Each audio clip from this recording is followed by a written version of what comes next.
السلام عليكم ورحمة الله وبركاته. نحمده ونصلي على رسوله الكريم. أما بعد، فأعوذ بالله من الشيطان الرجيم. بسم الله الرحمن الرحيم.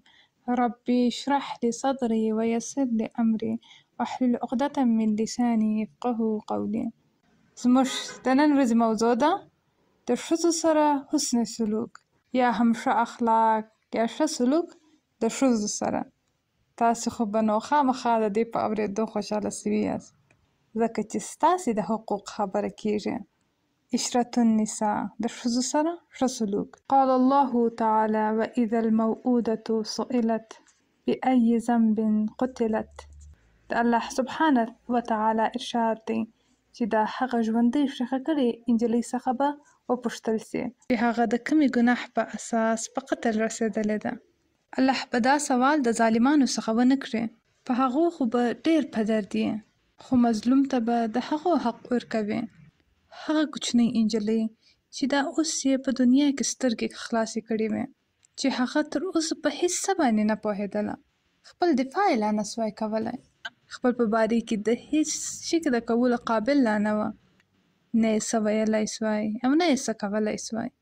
نو کله چې په هغې باندې ظلم وسو، نو د قیامت په ورځ به الله سبحانه وتعالی هغې ته د خبرې کولو قوت ورکړي او د خپل حق د دفاع لپاره به قوت ورکړي چې خبرې وکړي، چې ته ووایه چې ستا سره دا ظلم چا کړی دی او ولې یې کړی دی، ځکه چې په هغه ورځ به هر د حق صاحب ته د هغه حق ورکول کېږي، که څه هم مظلوم هر څونه کمزور یې، هر څونه که کوچنی یې په دنیا کې، که هغه هیڅ حیثیت هم نه لري، خو الله سبحانه وتعالی به په هغه ورځ دغه مظلوم ته دونه عزت ورکړي چې مخامخ به د هغو څخه پوښتنې کوي او پوښتي به چې وإذا الموءودة سئلت بأي ذنب قتلت، چې ته په کومې ګناه باندې مړ سوی یې. دلته د عرب د جاهلیت د معاشرې یو رسم ته یا رواج ته اشاره ده چې هغوی به نجونې یا خپل لوڼې ژوندۍ ښخولې، یعنې د پیدا کېدو وروسته به هغې سیده ښخولې. ټولې قبیلې یا ټول قومونه داسې نه وه، بلکې ځینې قبیلې دا کارونه کوله، او چا چې دا کار کوي دا بې حده د ظلم او د بې رحمي خبره ده، او دا په هیڅ صورت کې د قبلولو خبره نه ده. هغوی ولې د خپل لوڼې قتل کولې؟ دا د دوی د خپل جوړ سوي یو اصول و، یو قانون و. دا یې په اصل کې خپل د عزت یو معیار جوړ کړی و، ځان ته د غیرت خبره جوړه کړې وه چې وایي زه که لور وروځمه غټه یې کمه، نو په دې باندې به زما ډېر مال ضایع سي، دا نو زما په څه درد خوري، غټه به یې کم او واده به یې کمه، نو ولې زه په دې باندې مال خرڅ کمه؟ موږ ولې په زامنو باندې څه خرڅ نه کړو؟ ولې څه ورباندې مصرف نه کړو چې هغوی سبا زموږ په څه درد خوري؟ په جنګ او په جدل کې زموږ سره یو ځای یې، او څه چې موږ په هغو باندې مصرفوو په دې دنیا کې بل ته د هغه عوض موږ ته راکول کېږي، ځکه چې هغوی خو په آخرت باندې څه باور نه درلودی. خو دا خو اسلام دی چې انسان ته دا باور او یقین ورکوي چې په دنیا کې که هر څه په تا باندې تیریږي، کوم شیان چې ستاسې څخه اخیستل کېږي په آخرت کې به د هغې عوض درکول کېږي. نو یو خو د دوی څخه د مال د خرڅېدو خوف و چې په لور باندې مصرف کړی مال ضایع کېږي، او بل دا چې دوی د مفلسي د ډاره د خپل لوڼې قتلولې چې موږ دغونده کوچنیان نسو روزلی. نو په هغو کې چې انتخاب و چې که لور وساتم که زوی، نو دوی زوی خوښوي او لوڼې یې مړې کولې، او بیا د دوی په نس چې ویل کېږي وایي د دوی د لور چې څه خاوند و، یعنې د دوی زوم، او دا چې زوم درلودل دوی ته ډېر د شرمندګۍ خبره وه چې د کوم سړي زما د لور سره څه اړیکه ده. دا دوی ته د دوی په ذهن کې یو رقم د شرم خبره وه، او په دغه خاطر و چې دوی لور روزل نه غوښتل. په هر حال د دوی چې څه تصمیمونه وه، څه سوچ و، دا شیطان دوی ته ښایسته کړی و، یعنې شیطان د دوی دغه عمل دوی ته ښایسته ګرځولي وه. یعنې د دې څخه معلومیږي چې بعضې وخت انسان د بد څخه لا بد کار کوي او بیا هم ځان ته ډېر اطمینان ورکوي او داسې ځان ته غټې غټې بهانې جوړوي، او د بد څخه لا بد کار هغه ته دوی د ښایسته نوم ورکوي.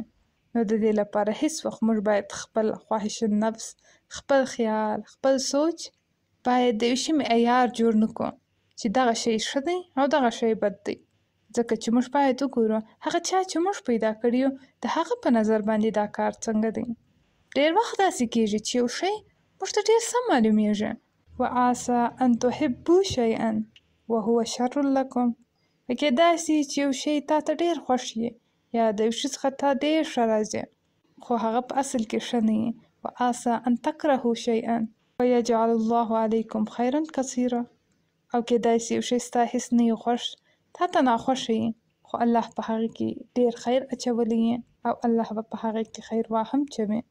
نو دا لوڼې چې ستا خوښې هم نه دي کېدای شي د دوی په ذریعه تا ته ډېر خیر در ورسېږي.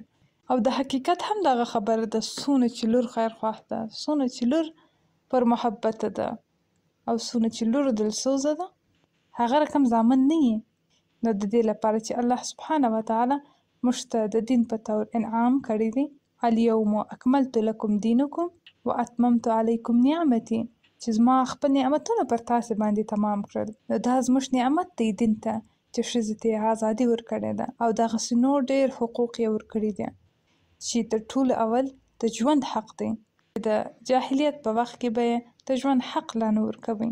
د جاهلیت په وخت کې به چې نجلۍ پیدا شوه سیده قبر ته به ولوېدله او بعضې وخت بیا یو څه غټېدله هم، یو څه وخت یې ورکوي او بیا یې قتلوله. او دغه رقم په قرآن کریم کې په یو بل ځای کې راځي چې وایي کله چې دوی ته د لور د خوشخبرۍ خبر راسي نو دوی خپل له قوم څخه مخ پټوي د شرمه، یعنې هغوی د چا سره نه مخامخ کېدل د دوی لپاره دا د ډېر ذلت او شرمندګي خبره وه. او دغه رقم د دور جاهلیت خبرې د نن ورځو د خبرو سره مقایسه کوي. په ځینې کورونو کې د لوڼو سره دغسې سلوک کېږي چې لور پیدا سي چا ته خبر لا نه ورکوي او بس غم جوړي او بیا هغې مور ته طعنې ورکوي چې لور یې پیدا کړې ده او بیا څه فکر کوي چې آیا د دې رسوایي او ذلت سره دا وساتي، یعنې که دا وساتم خو ټول عمر خو پر ما باندې شرمندګي ده، دا چې هغه په خاورې کې واچوي یعنې ښخه یې کړي. نو یعنې د دغه دوو څخه دوی یو انتخاب درلودی. نو دا خو معلومه خبره ده دوی خو خپل ذلت نه قبلوي او ژوند ته یې بیا ښخولي. دا یې د غیرت خبره جوړه کړې وه او الله سبحانه وتعالی دې حرکت څخه موږ منع کړي یو. نو دغه د ښځو د حقوق په باره کې احادیث دي.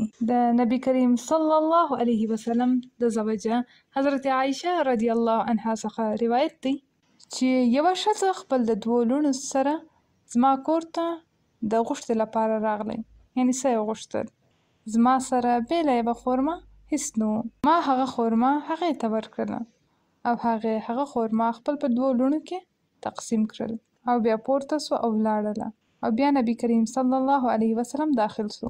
نو ما هغه ته د دې ذکر وکړ نو هغه صلی الله علیه وسلم وفرمایل الله چې هر څوک د هغه د لوڼو په ذریعه په ازمایش کې واچوي او هغه د هغو سره بهتره سلوک وکړي نو هغوی به د دوی لپاره یعنې د دغه مور و پلار لپاره د جهنم څخه د خلاصېدو ذریعه یا وسیله وي.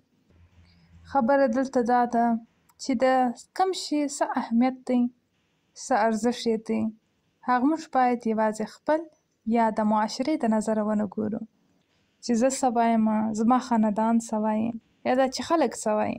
په عمومي ډول کله چې موږ د یو شي انتخاب کوو که ښه یې که بد نو موږ خپل معیار څه جوړوو، موږ څه ته ګورو چې په دې کې څه دي، خلک به څه وایي، د خلکو څه خوښېږي او بیا یو څو ورځې بعد د خلکو خوښه بدله سوي او بیا هغوی څه نور شیان غواړي نو بیا موږ مجبور یو د هغوی د خوښې سره سم خپل خوښه هم بدله کړو.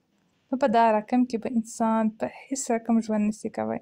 هر څوک چې غواړي په یو ښه او سالم ډول ژوند وکړي او دا چې غواړي په دنیا کې یو په باارزښته انسان په طریقه ژوند وکړي هغه ته ضروري دي چې په دې دنیا کې خپل په ژوند کې ځان ته څه اصول جوړ کړي او بیا په هغه باندې باید ودرېږي او دا د خلکو نیمه اورېدلې خبرې، د خلکو ویل سوي خبرې، دا چې د هغوی تعریفونه، د هغوی ناخوښي، هغه ټول شیان باید دی خپل د لارې څخه لرې نه کړي. هغه لار چې دی غواړي په هغې باندې ولاړ سي، ځکه چې هر چا ته الله سبحانه وتعالی عقل ورکړی دی، فکر یې ورکړی دی او د ښه او بد فرق یې ورښولی دی او بیا د هغې سره د هغې امتحان یې اخیسته دی نو هغه څه انتخابوي.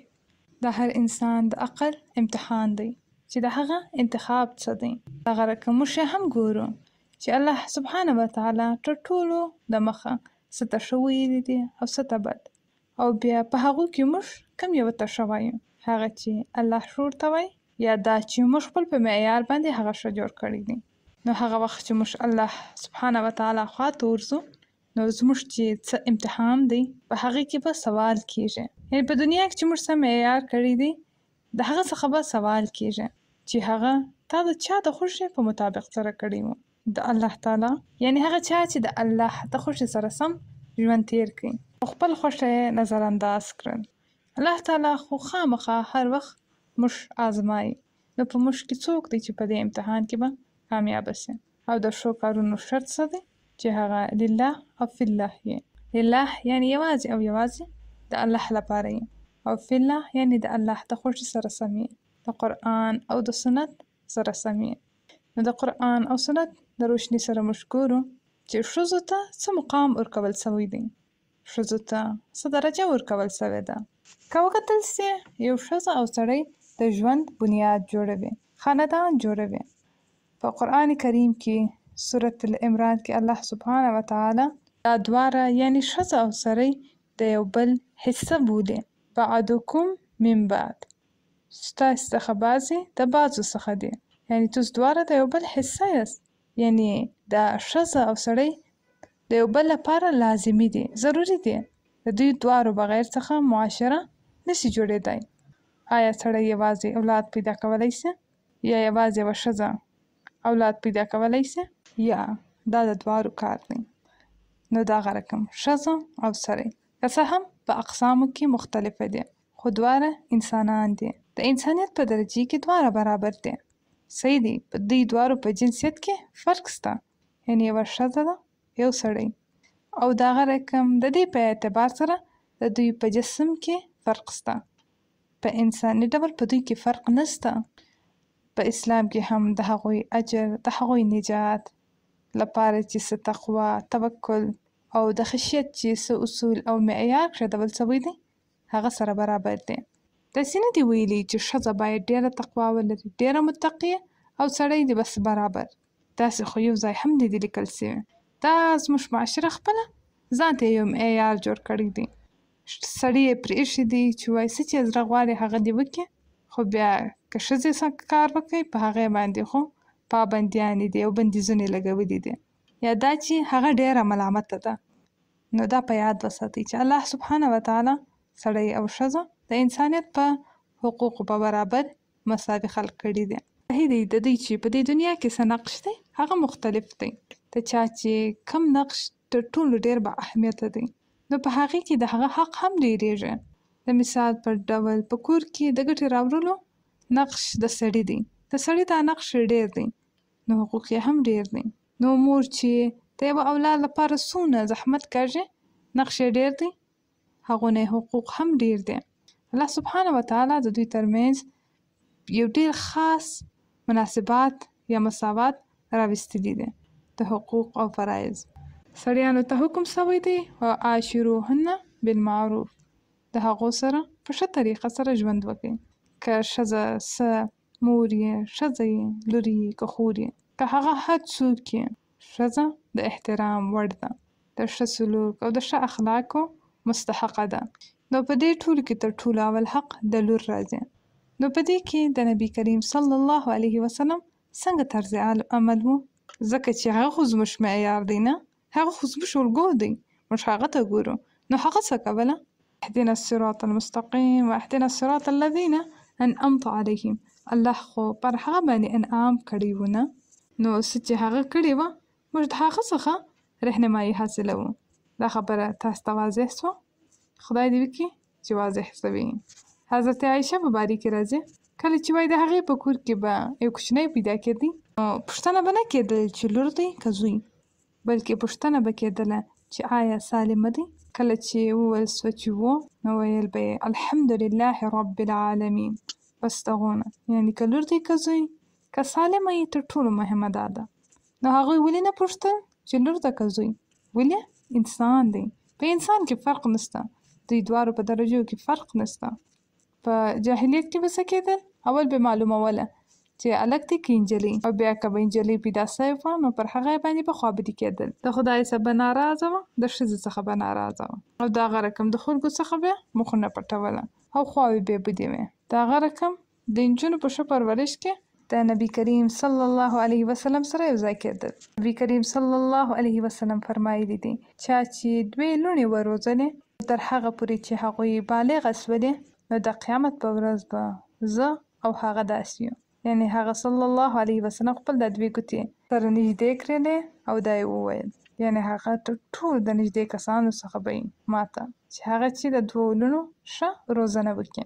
او د هغه رقم په بل حدیث کې 3 هم یادې شوي دي. نو د دې څخه معلومیږي چې په هلک او نجلۍ کې هیڅ فرق نشته تر دې چې د لوڼو د روزلو اجر خو بیان شوی دی، د هلکانو ته نه دی بیان شوی.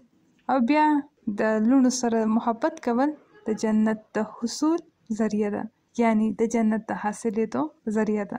لکه حضرت عایشه فرمایي چې وایي زما کره یو ښځه راغله او د هغې سره 2 لوڼې وه، نو ما هغو ته 3 خرماوې ورکړې چې هرې لور خپل خرما وخوړله، او کله چې مور خپل خرما خپله خولې ته پورته کوله نو لوڼو نوره خرما هم غوښتله.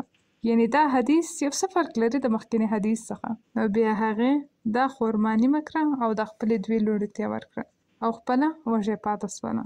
حضرت عایشه د دې واقعې څخه ډېره متاثره شوله، ځکه چې دې دا تجربه نه درلودله چې مور اوسېدل څنګه وي. نو ویې ویل ما دا واقعه حضرت محمد صلی الله علیه وسلم باندې واوروله.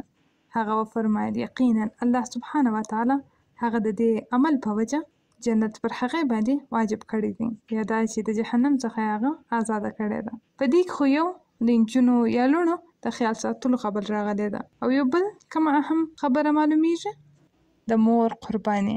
بعضې وخت مور قرباني ورکوي، هغه خپل د خاوند څخه یې بدله غواړي، یا خپل د مور پلار څخه یې غواړي، یا د خلکو څخه، او خپل د غم قصې په خلکو باندې اوروي.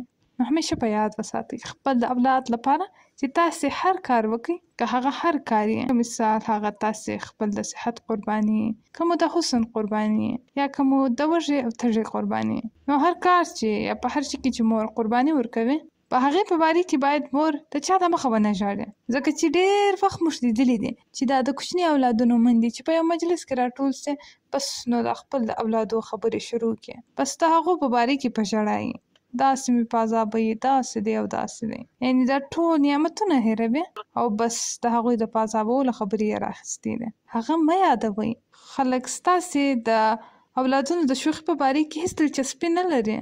صحیح دی، خو که مثال تاسې د مشورې په ډول چاته وایاست، یا دا چې ورښوئ چې څنګه اولادونه وساتئ، ورویښوئ. خو که داسې نه نو خپل د اولادونو د په عذابولو قصې او داستانونه چاته مه وایاست. د دې څخه ځان وساتئ. نو د دې لپاره چې په تاسې کې چې څوک مندې دي یا مندې جوړیږي، هغوی باید دا نصیحت خامخا په یاد وساتي. زموږ په مجلسونو کې تر ټولو ډېر ذکر باید د الله وسي، خو که په کم ځای کې د الله ذکر کم هم کېږي، خو باید په داسې غیر مستقیم ډول د هغوی ذکر وسي. یعنې د داسې خبره وسي چې الله په هغه باندې راضي کېږي. یو ښه خبره، چاته ښه مشوره ورکول، هغوی ته څه هنر ورښول، یا دا چې څه ښه خبره کول، او بیا څه زده کول هم او ورزده کول هم. ځینې خلک خو داسې د داسې ډېرو خبرو شوق لري چې بیا د نورو خبرې نه اوري، بس خپل خبره ده چې تکراروي. هغوی په نزد د هغوی ذات، هغوی خپل ځان دونه مهمه وي چې هغوی خپل د قصې د اورېدلو څخه بل شي ته فرصت نه لري. نو د دې کار څخه موږ باید پرهیز وکړو. همیشه یو مساوات او اعتدال رویه اختیار کړئ. کله چې تاسې د یو چا سره مخامخ سئ یا په یو مجلس کې سره راټول سئ، یو څه خپل خبرې وکړئ او یو څه د نورو د واورئ. که یو څوک یعنې مثال ستاسې مخامخ نفر بیخي خاموشه وي، د هغوی څخه پوښتنه وکړئ چې ستا څه حال دی. یوازې یو طرفه موټر چلول دا خطرناکه وي، په دا رقم سره اړیکې نه جوړېږي. تر څونه ورځو پورې به د یوازې دا ستا قصې او داستانونه واورئ. نو په مجلسونو کې هم د الله تعالی ذکر په مستقیم او غیر مستقیم ډول باید وکړو. یا دا چې د انسانانو د نفع نه رسولو خبرې، یوازې به د اولادو خبرې نه کوئ. اولاد فتنه ده، ډېره غټه فتنه ده، او د هغې څخه هغه څوک ژغورل کېدی سي چې الله یې ژغوري. نو که اوس تاسې کور ته ځئ، په کور کې خپل ورېندارې ته ګورئ، د هغه رقم عمه ته مو ګورئ، خاله ته مو ګورئ، چې هغوی یوازې خپل د اولادونو خبرې کوي، نو تاسې څه کوئ؟ څو تاسو پوه سولست چې څه روان دي، نو ته څه ورته وایې چې بس یې که، چپ یې که، یا تاسې به د هغه کوچني په باره کې سوال کوئ.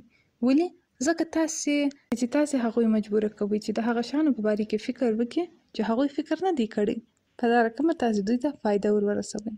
ځینې دغسې لوڼې هم یې مثال میندې یې ښه ونازوي، ښه ډوډۍ ورته تیاره کړي، کله یې واستوي سبقه ته، یا که د اسلام سبق کې مدرسه یې که مکتب یې، بیا یې نو چې دوی ولاړ سي مور یې په نارو وي چې الله داسې په عذاب یم کار نه راته کوي، داسې ولاړه سي او بیا وایي دا بله لور مې سبق ته نه اچوم.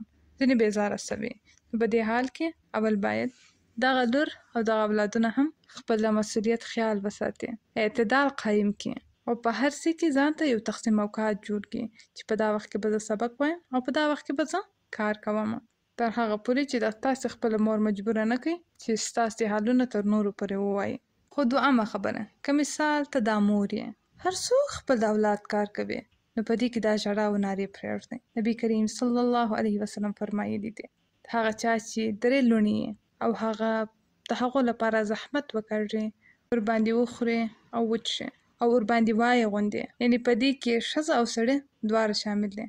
سړی څنګه اغوندي ورباندې، ټري ورباندې او پوښي په پیسو په لاسته راوړلو سره، او مور یې څنګه ته جوړوي، پخوي او خیاطي مثال ورکوي، نو هغه به دوی د جهنم د اور څخه وژغوري. نو د دې لپاره چې خپل د کور کار کوئ، په دې کې ژړا او نارې مه کوئ، ځکه چې په دې باندې اجر بیخي ډېر دی. کله چې تاسې د کار کولو وروسته احسان کښدوئ، نو دا ستاسې اجر ضایع کیږي، او کله چې تاسو خپل طبیعت په خراب کړئ، اجر مو ضایع سو.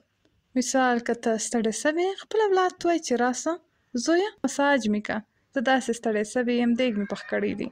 خو داسې نه چې ډېګ پوخ کې په سلطې کښېږدوې، بد مخ راواړوې او لاړه سې چې خپل یې وخوري. دغسې رویه هېڅ وخت مه خپلوئ، ځکه چې موږ رقم اذیتونه خلکو ته ورکوو او احسانونه په خلکو باندې اچوو، او یو ښځه د یو کور څراغ دی او په دا رقم باندې دا څراغ بندېږي، تاریکي راځي په کور کې، معصوم کوچنیان خوابدي کېږي. نو د دې لپاره دا ښځه هېڅ وخت بد اخلاقي باید اختیار نه کړي، ځکه چې موږ خو حسن اخلاق وایو، او باید په کوچنیانو باندې شفقت هم وکړو، د محبت او شفقت سره باید معامله وکړو. انس بن مالک وایي ما د نبی کریم صلی الله علیه وسلم څخه ډېر پر کوچنیانو باندې شفقت کوونکی نه دی لیدلی، یعنی هغه تر ټولو ډېر د کوچنیانو په حق کې مهربانه و، د هغوی سره محبت کوي، راپورته کول به یې، په غېږ کې به یې نیوله، مچول به یې.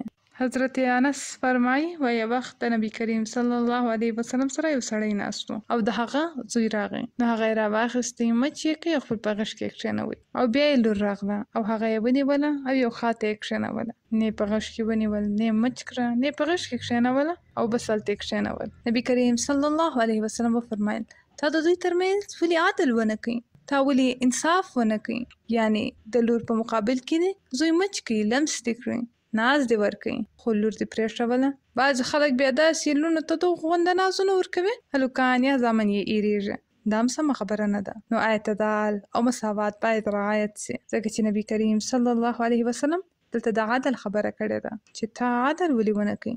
نعمان بن بشیر څخه روایت دی چې نبی کریم صلی الله علیه وسلم فرمایلی دي چې خپل د اولادونو ترمنځ عدل وکړئ، خپل د اولادونو ترمنځ عدل وکړئ، خپل د اولادونو ترمنځ عدل وکړئ، یعنی د لور او د زوی فرق مه یږدئ. نبی کریم صلی الله علیه وسلم خپل ټولو لوڼو سره او په خاص ډول د حضرت فاطمه سره ډېر محبت کوي. دا ولې په ډېرو روایتونو کې د حضرت فاطمه د محبت په باره کې یادونه سوې ده، ځکه چې هغې تر نورو ډېر عمر کړی و او هغه یې کوچنی لور هم وه او د نبی کریم صلی الله علیه وسلم سره ډېر مشابهت هم درلود. مسور بن مخوا وایي چې نبی کریم صلی الله علیه وسلم فرمایلی دی فاطمه زما د جسم یوه ټوټه ده، نو د دې لپاره که چا هغه ناحقه ناراضه کړه یا خوابدې یې کړه، نو هغه زه ناراضه کړم، یعنې هغه خپل د محبت داسې اظهار کوي. په یو بل روایت کې راځي وایي فاطمه زما د جسم یوه ټوټه ده، هغه شی چې هغه پریشانه کوي، نارامه کوي، هغه ما هم پریشانه کوي، او هغه شی چې هغه خوشحاله کوي هغه ما هم خوشحاله کوي.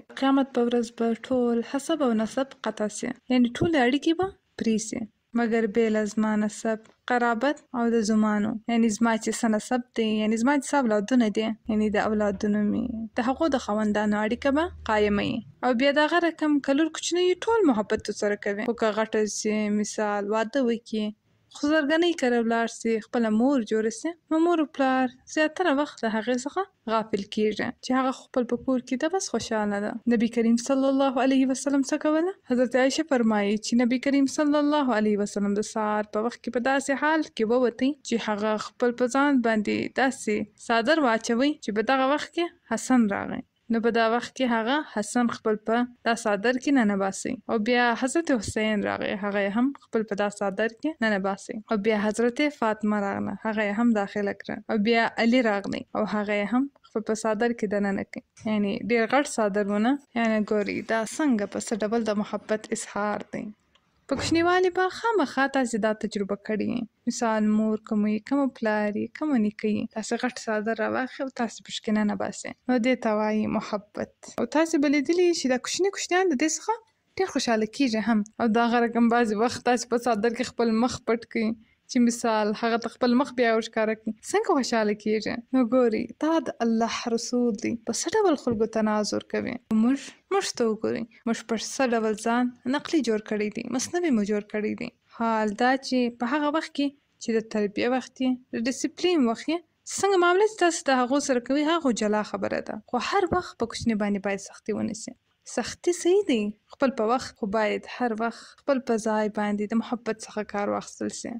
او دغه رقم نبی کریم صلی الله علیه وسلم خپل د لور خبره ډېر په غور سره اورېدله. ځینې وخت دا ډېر تکلیف رسونکي چې اولادونه بس خپل مور ته وایي مور مور مور، او مور یې خبره لا نه اوري. دا تر ټولو اول بد اخلاقي او خرابي ده چې د چا خبره وانه ورو، مخ ځینې واړوو. نو کله چې تاسې داسې کوئ، نو ستا اولاد به د دې په مقابل کې څه وکړي؟ ته به اوازونه ورته کوې، هغه به یې نه اوري، ځکه چې هغوی خو ستاسې څخه زده کوي نه، تاسې خپل په عمل سره هغو ته ورزده کوئ. نو د دې څخه باید ځانونه وساتو. حضرت علی فرمایي، وایي حضرت فاطمه نبی کریم صلی الله علیه وسلم حضور ته حاضره سوه او شکایت لپاره راغلې وه چې د ډېر کار د لاسه مې لاسونه څنګه سوي دي. حال دا چې نبی کریم صلی الله علیه وسلم په هغه وخت کې په کور کې نه و او هغه ته څو غلامان راغلي وه. نو حضرت فاطمه غوښتله چې یو غلام هغې ته ورکړي، او دا خبره حضرت عایشې ته وویل. او کله چې حضرت محمد صلی الله علیه وسلم کور ته راغی، حضرت عایشه ورته وویل چې داسې حضرت فاطمه راغلی وه. او بیا حضرت علی فرمایلی دي چې نبی کریم صلی الله علیه وسلم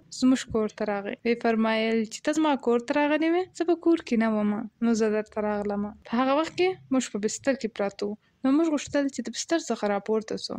نو هغه صلی الله علیه وسلم ویل څنګه چې یاست هغه رقم اوسئ، یعنی مه راپورته کېږئ. بیا هغه زما او د فاطمې ترمنځ کښېنستی. ما د هغه د پښو یخوالی خپل په نس کې احساس کړی. یعنی ګوري هغه واده سوې لور وه، خو بیا هم د هغو خبرو ته څنګه اهمیت ورکوي. حال دا چې غلام یې ور نه کوي، خو دلته د خبرو د اهمیت خبره سوه. نو په دا وخت کې حضرت محمد صلی الله علیه وسلم ورته وویل د غلام غوښتلو په ځای که ته د سبحان الله الحمدلله ذکرونه وکړې او الله اکبر ذکر وکړې، نو دا د غلام څخه بهتره دی. نو حضرت فاطمه چې کله دا ویله، نو ستړیا به ختمېدله. حال دا چې زموږ څه رواج دی چې وایي د نجلۍ د کوره یو څاڅکي اوبه لا نه څښو، او بیا د نجونو رضا ته کتل چې وایي نبي کریم صلی الله علیه وسلم فرمایلی دي د پیغلو انجونو نکاح مه کوئ تر هغه پورې چې د هغوی رضا نه وي. یعنې پوښتنه باید وسي او بیا یې نکاح وسي. او بیا دغه رقم چې واده وسي، نجلۍ بل ته راسي، نو د هغوی سره باید ډېر ښه اخلاق وسي. حضرت عایشه فرمایلی دي وایي ما هیڅوک نه په چال کې، نه په جسم کې او نه په اخلاق کې دونه مشابه حضرت محمد صلی الله علیه وسلم ته لیدلی دي یا لیدلی ده لکه حضرت فاطمه. یعنی یوازې په شکل کې نه، بلکې په خبرو کې، په چال کې، په چلند کې، په تګ کې، په هر شي کې نبی کریم صلی الله علیه وسلم ته مشابه وه. کله چې هغه به راتلله، نبی کریم صلی الله علیه وسلم به خپل د ځایه پورته کېدی او هغې ته به ورتلی، د هغې لاس به نیوی او بوسه کولی به یې او خپل په ځای کې به یې کښېنوله. او بیا دغه رقم کله چې هغه صلی الله علیه وسلم د هغې کره تلی، دی به دغه کار کوي. نو دا دی د پلار او د لور اړیکه، دا دی د محبت ډکه اړیکه. او بیا دغه رقم یوازې د لوڼو سره نه، بلکې د لوڼو سره هم ډېر محبت کوي. لکه حضرت امامه، آیا هغه تاسې پیژنئ؟ د چا لور ده؟ د حضرت زینب. امامه بن عبدالعاص. کله چې هغه صلی الله علیه وسلم به لمونځ کوي، هغه به په اوږو ناسته وه. کېدای سي په یوه وږه وه، کېدای سي په دوارو. بعضې کوچنیان یې نه داسې په اوږو او رازرېدلي. خو خیر اوس خو رقم په رقم ګاډیانې دي، کوچنیان په هغه کې سپاره او داسې د ناز په ډول یې په هغو کې کښېنولي. خو په هغه وخت کې دا د ناز اظهار و. نو په هر حال دا په غېږ کې اخیستل، دا په شا کې سپرول، په اوږو کې نیول، دا ډېر په اصل کې انسان د نورو ته نږدې کوي او ډېر په خاص ډول د محبت یو رقم اظهار دی. صلی الله علیه وسلم لمونځ ورکوي، جماعت یې ورکوي، نو هغه د هغه صلی الله علیه وسلم په اوږو کې وه، یعنې حضرت امامه، یعنې کله چې حضرت محمد صلی الله علیه وسلم امامت کوي نو کله چې هغه به رکوع کوله هغه به کښته کوله، او کله چې به پورته کېدی اقامه به یې کوله هلته به خپل په اوږو باندې پورته کوله. حال دا چې هغه نجلۍ هم وه او په دغه رقم یې لمونځ ورکوي. نو حضرت محمد صلی الله علیه وسلم په اصل کې یو نمونه قایم کوله، زموږ لپاره یې مثال جوړوي چې که سړی هر څومره غټ مقام ته ورسېږي، د امام مقام ته ورسېږي، د غټ څخه لا غټ کار وکړي، خپل د اولاد او خپل کور څخه باید غافله نشي، محبت د ورکولو او راټولولو څخه باید غافله نشي. یا دغه رقم د وخت تقاضاو سره سم باید دا د انجونو د خواهشاتو خیال هم وساتل سي. لکه نجلۍ چې کوچنۍ هغه ډېر محبت ته ضرورت لري، خو که لږ غټه سي هغه تعلیم و تربیې ته ډېر ضرورت لري، هغه باید ډیسپلین سي. لکه ویل سوي چې دی نه وایي نجونو ته تر 7 کالو پورې ډېر محبت ورکوي او بیا چې د 7 کالو څخه واوري تمیز او ادب ور وښوئ. یعنې صحیح دي کله چې ته د 7 کالو څخه واوري یو څه تاسې باید ورته کلک سئ، باید ډېر ور زده کړئ. فرمایل سوي دي وایي یو وخت حضرت عایشه د صفیه بن ابو طلحه خواته ورغله، ګوري چې ځینې کوچني نجونې د بالغ کېدو سره سره بې پوړنې لمونځ کوي. حضرت عایشه وفرمایل هیڅ نجلۍ دې بې له پوړنې لمونځ نه کوي. یو وخت حضرت نبی کریم صلی الله علیه وسلم زما خواته تشریف راوړی و او زما په پرورش کې یو نجلۍ وه، یعنې هغې چې وه یو کوچنۍ نجلۍ روزله. نو نبی کریم صلی الله علیه وسلم ماته یو څادر راکړی او ویې ویل دا په 2 حصو باندې وویشه،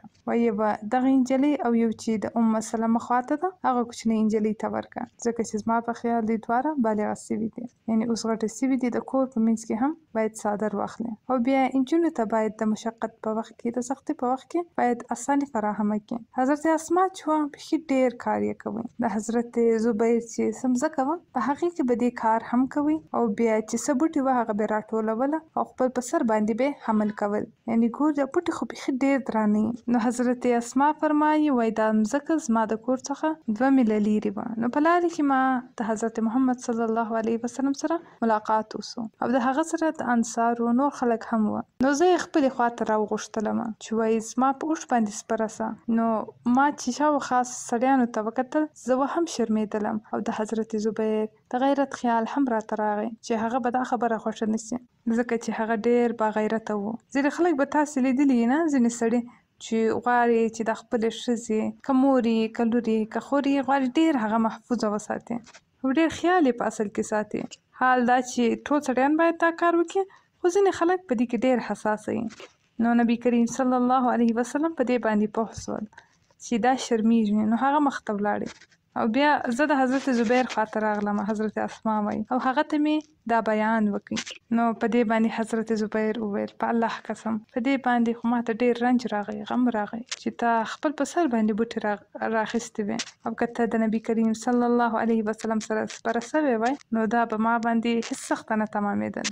یعنې دا چې تا بوټي خپل په سر راخیستې دي دا ماته تر دې د غیرت خبره ده چې ته د نبی کریم صلی الله علیه وسلم سره سپره سوې وای. نو د دې بعده حضرت ابوبکر ماته یو غلام راواستوي او هغه دا د آس ټول کارونه کول او زه بې فکره شولم او هغه دا رقم و لکه په غلام په راستولو سره زه آزاده کړم، یعنې د هغې پلار دې ته آساني وکړله. نو د دې څخه معلومیږي چې د واده بعده هم بل د لور سره موږ په څه شیانو کې مرسته کولی شو، هغه اقتصادي مشکلات یې که هر شی یا مثال که اولادونه مریض دي یا په هر شي کې یو مشکل لري، بعضې وخت خو صحیح دی هغه پیسې لري د خرچو خرچې، خو د اولادونو د مکتب فیس نه لري یا داسې نور ضرورتونه لري، نو باید د دې خیال وساتل شي. بعضې وخت خو دغسې مور و پلار یې خپل لور ته د ضرورت خرچې ورکوي، خو بیا یا په لور یا په زوم باندې احسان احسان اږدي او په دا رقم باندې بیا تعلقات او اړیکې خرابېږي او چې څه اجر ورکول کېدی هغه هم نه ورکول کېږي،